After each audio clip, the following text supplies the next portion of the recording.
Emmanuel Macron has threatened Britain that unless fishing access is agreed, there can be no further negotiations with the EU.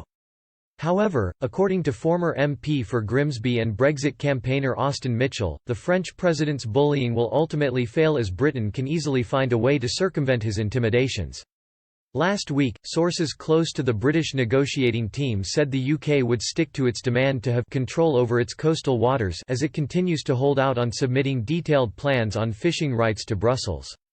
Talks between the two sides have been continuing via video conference amid the coronavirus crisis, but Michel Barnier, the EU's chief negotiator, branded the latest round disappointing and accused the UK of not wanting to commit seriously on a number of fundamental points, including access to waters. Fishing has been a contentious point in talks between the two, with the UK highly critical of the EU's long-standing Common Fisheries Policy (CFP), which allows member states to fish in each other's waters based on a quota system set by the bloc.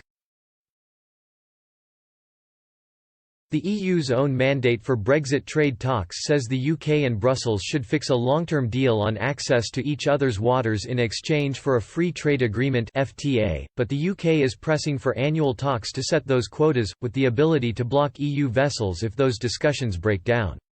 France is one of many nations dependent on British fishing grounds, and before the negotiations even started, it was Emmanuel Macron's government who had made clear to Mr Barnier that he had to push for stronger commitments on regulatory alignments in return for maintaining free trade. In March, Mr Macron said he was willing to put up a fight over the issue. He said, "If we do not get the same access as today, we will seek compensation. I will not let our fishermen be impacted by a British vote they could do nothing about." In a report for the Brexit think tank Red Cell titled Putting the Fisheries Negotiations into Context and published in March, former Grimsby MP and Brexit campaigner Austin Mitchell explained why Mr Macron's bullying will ultimately fail.